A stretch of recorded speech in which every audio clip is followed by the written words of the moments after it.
खुलुमबाय स्टुडिअ दङ आं राजीब बसुमतारी आरो बे समाव रायजो नाङैनो मोनद' हारिया एसटि स्टेटास नागिरनानै गोबां हर सान सोमावसारनाया सोलिगासिनो दं आरो बेजोंनो लोगोसे समान समानै थाखानाय एसटि नि दैदेनगिरि गोबां दैदेनगिरिफ्राबो बिनि सायाव गसंथेनानै गोबां बाथ्रा बुंदों आरो बे बाथ्रा बुंनायजों लोगोसे आरोबाव अल बड' भलन्टियार्स फर्सनि दैदेनगिरिफ्राबो बिनि सायाव गोख्रों हेंथायारि बाथ्रा बुंदों मानोना बुंब्ला फैबाय थानाय समाव जुदि मोनद'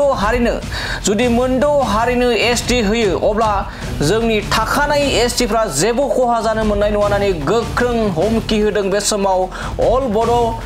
बड' भलन्टियार्स फर्स आफादनिफ्राय बे समाव फिन फोरमायबावदि रायजो नाङैनो बे समाव मोनद' हारिया एसटि नागिरनानै सरकारनिसिम गोबां हर सान खुदैसारनाय हाबाफारिया सोलिगासिनो दं आरो जोंनि गोबां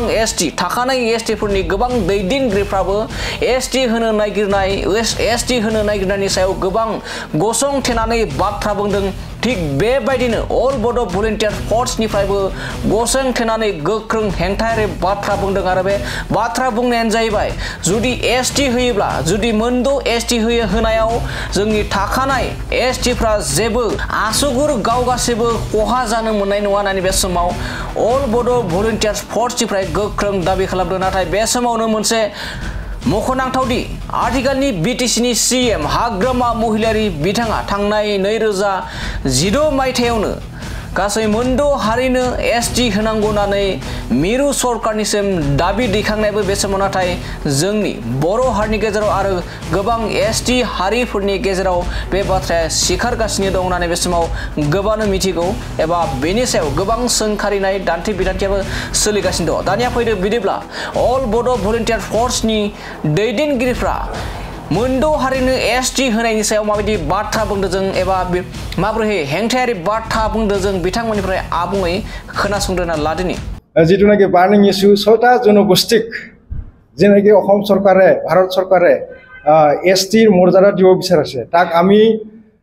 এটাই কথাই কম যে ইহঁতক এসটি দিয়া নিদিয়া হেতু ক্ৰাইটেৰিয়াৰ ওপৰত নিৰ্ভৰ কৰিব আৰু মেইন কথাটো হল ইহঁতক এসটি দিলেও নিদিলেও আমার কোনো কব লগা নাই কিন্তু কথাটো হল আমি যেনেকি 1950 সনত আমি পোৱা এসটি সকল আমাৰ যিনি নাকি 35টা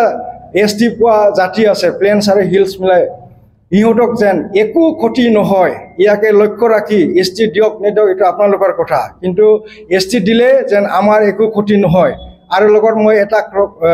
অসম চৰকাৰ প্ৰশ্ন কৰিব বিচাৰো বিশেষ কৰি যিসকলক ব্ৰিটিছ চৰকাৰে 1826 পিছত লৈ আহিছিল ইহঁতক আপোনালোকে এসটি দিব বিচাৰিছে যদি ইহঁতক আপোনালোকে এসটি দিব বিচাৰে তেনেহলে ব্ৰিটিছ সকলকো আপোনালোকে এসটি দিয়ক কিয়নো ব্ৰিটিছ চৰকাৰ আহাৰ আগত ইয়াত কোনো এজন ইহঁতে নাছিল ব্ৰিটিছ আহাৰ পিছতে ইহঁতক লৈ আহিছে ইহঁতক কেনেকৈ আপোনালোকে এসটি দিব তো সেইটোৱে আমাৰ ক'ব লগা